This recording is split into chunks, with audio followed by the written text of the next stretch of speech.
আসসালামু আলাইকুম। আশা করি আল্লাহর রহমতে প্রত্যেকে খুব ভালো আছেন। আজ আমি আপনাদের সাথে শেয়ার করব খুবই সাধারণ একটি রেসিপিটি সাধারণ হলেও ফুলবাড়িয়া থানায় এই রেসিপিটি অনেক জনপ্রিয়।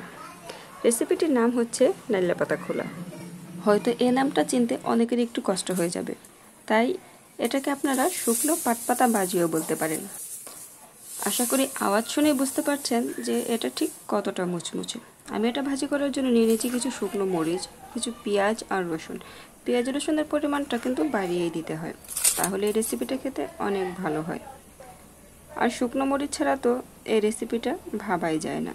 শুকনো মরিচ দিয়ে এই রেসিপিটা একদম পারফেক্ট। এবার চলে যাচ্ছি রান্নায়।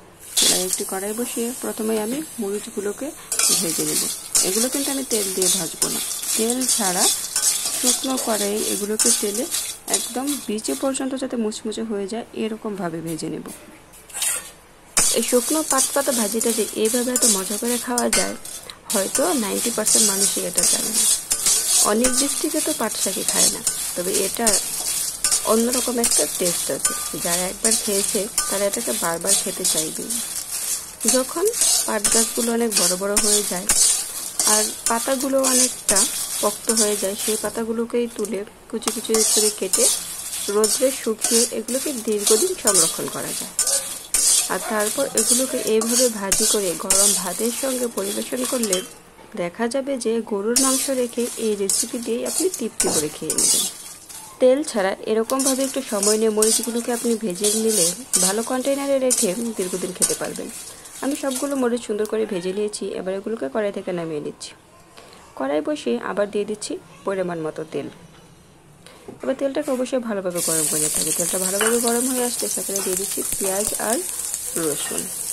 এই পেঁয়াজ আর রসুনটাকে একটু সময় নিয়ে ভেজে নিতে হবে। এগুলোকে একদম লালচে বাদামি কালার করে ভেজে নিতে হবে, কারণ দেখা যাবে পাতার সঙ্গে এই পেঁয়াজ রসুনটা বাঁচতে বাঁচতে যাতে একদম মুচমুচে হয়ে যায়।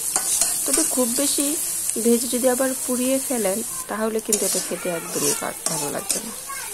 তাই অনবরত নেড়ে চেড়ে খুব সুন্দর করে এগুলোকে ভেজে নিতে হবে।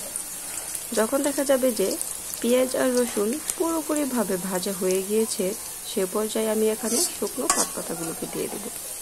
এই পাতাগুলি খুবই সাবধানতার সাথে শুকানো হয়েছে, এতে কোনো রকম ময়লা নেই, তাই এটা ধোয়া ছাড়াই খাওয়া যাবে।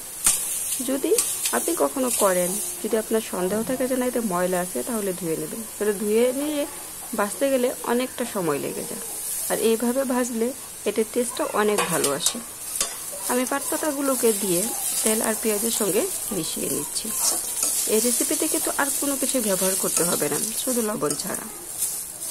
এগুলোকে প্রথম পেঁয়াজ আর রসুনের সঙ্গে ভালো করে মিশিয়ে নিয়ে দিয়ে দিচ্ছি পরিমাণ মতো লবণ। তবে খুব বেশি দেওয়ার প্রয়োজন নেই। যখন এটা আপনি ভাতের সঙ্গে খাবেন তখন শুকনো মরিচটা লবণ দিয়ে ডলে এই পাতাগুলোকেও ডলে নিতে হবে, তাই তখনও কিছুটা লবণ অ্যাড হবে। তাই এখন খুব বেশি লবণ দেওয়ার প্রয়োজন নেই। এবার শুধু অনবরত নেড়ে চেড়ে এগুলোকে ভেজে নেওয়ার পালা। এগুলো যাতে পুড়ে না যায় সেদিকে খেয়াল রাখতে হবে, আর একদম মুচমুচে করে ভেজে নিতে হবে। আমার আজকের এই গ্রামের খুবই সাধারণ রেসিপিটি আপনাদের কাছে কেমন লাগলো সেটা প্লিজ কমেন্ট করে জানিয়ে দেবেন। আর আপনি কখনো এইভাবে নাইলা পাতা খোলা খেয়েছেন কিনা, আর যদি না খেয়ে থাকেন তাহলে একদিন যদি আপনার হাতের কাছে নাইলা পাতাটা পাওয়া যায় তাহলে বানিয়ে খেয়ে দেখবেন, সত্যি এটা কতটা টেস্টি হয়। আর ভিডিওটি ভালো লেগে থাকলে ভিডিওটিতে একটি লাইক করে বন্ধুদের মাঝে বেশি বেশি শেয়ার করে দেবেন।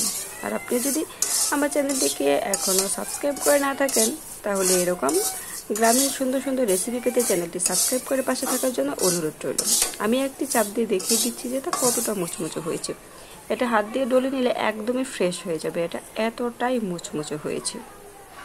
এটা ভাজা পুরোপুরি কমপ্লিট। এবার চুলাটা অফ করে এটাকে নামিয়ে নেব। আপনি যদি এটাকে 2-1 দিন রেখে খেতে চান তাহলে ভালো কন্টেইনারে রেখে ঢাকনাটা ভালোভাবে লাগিয়ে দিলেই 2-1 দিন এটা খুব সুন্দর মুচমুচে থাকবে। আর একবার ভেজে আপনি কয়েকবার খেতে পারবেন। আমার নাইলা পাতা খোলার কাজ একদমই কমপ্লিট। এতটা সময় পাশে থাকার জন্য সবাইকে অনেক অনেক ধন্যবাদ। দেখা হবে নতুন কোনো রেসিপিতে। আল্লাহ হাফেজ।